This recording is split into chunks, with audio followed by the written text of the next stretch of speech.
Curfew শিথিল করায় অনেকটা স্বাভাবিক হয়ে এসেছে রাজধানীর জনজীবন। কর্মক্ষেত্রে ফিরতে পারায় ও পরিস্থিতি স্বাভাবিক হওয়ায় স্বস্তি জনমনে। পুরোপুরি স্বাভাবিক জীবনে ফিরতে কারফিউ প্রত্যাহারের দাবি সব শ্রেণী পেশার মানুষের। আমিরুল ইসলামের প্রতিবেদন। কোটা আন্দোলন ঘিরে সংঘাত সহিংসতায় স্থবির হয়ে পড়েছিল রাজধানীর জনজীবন। পরিস্থিতি নিয়ন্ত্রণে ঢাকাসহ সারা দেশে জারি করা হয় কারফিউ। এর ফলে জনমনে কিছুটা স্বস্তি ফিরলেও পুরোপুরি কাটেনি অচলাবস্থা। কারফিউ শিথিলের সময় বাড়তে থাকায় ধীরে ধীরে স্বাভাবিক হয়ে আসছে শহরের জীবনযাত্রা। পরিস্থিতি স্বাভাবিক হয়ে আসায় ক্রেতা সাধারণের আনাগোনা বেড়েছে রাজধানীর কারওয়ান বাজারে। স্বস্তিতে ক্রেতা বিক্রেতারা। কারফিউ শিথিলের কারণে আপনার এতদিন মরিচ কালকের থেকে আগের দিন থেকে মরিচ 300 টাকা 320-30 টাকা ছিল, সেখানে আজকে 140-160 চলে আসছে।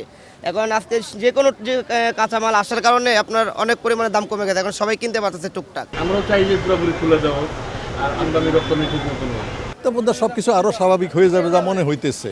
গাড়ি ঘোড়া চললে স্বাভাবিক হয়ে যাবে, পরিস্থিতি আরও ভালো হইলে আস্তে আস্তে সব কিছুই স্বাভাবিক হবে। বুধবার থেকে ব্যাংক খুলে দেওয়া এবং ব্রডব্যান্ড ইন্টারনেট চালু হয় অনেকটাই স্বাভাবিক ব্যাংকিং কার্যক্রম। লেনদেন করতে পারায় স্বস্তিতে গ্রাহকরা। যে সহিংসতা অরাজকতা বিশৃঙ্খলা চলে দেশের ভিতরে, এর মধ্যে দিয়ে আমরা যে পার করতে পারছি বা ভালো একটা অবস্থা আসতে পারছি, এই জন্য আমরা ধন্যবাদ জানাই সবাইকে, সরকারকে ধন্যবাদ জানাই।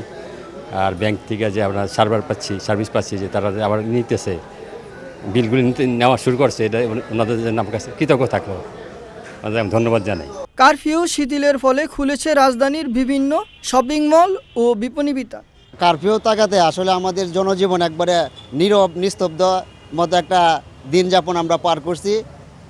গতকালকে থেকে আমাদের ফার্নিচার শোরুম বা ব্যবসায়ী যারা আছি কুলাতে আমরা কিছুটা দীর্ঘ নিঃশ্বাস থেকে বের হয়ে একটি শান্তি শৃঙ্খলা পরিবেশ আমাদের মাঝে বিরাজ করতেছে, খুব ভালো লাগতেছে আমাদের কাছে। সহিংসতার পর পরিস্থিতি স্বাভাবিক হয়ে আসায় চিরচেনা রূপে রাজধানী ঢাকা। সড়কে বেড়েছে যান চলাচল, এমনকি যানজটও দেখা গেছে কোনো কোনো সড়কে। পরিস্থিতি পুরোপুরি স্বাভাবিক হয়ে আসবে অচিরেই, এমন প্রত্যাশা সর্বসাধারণের। Amirul Islam, channel S, Dhaka.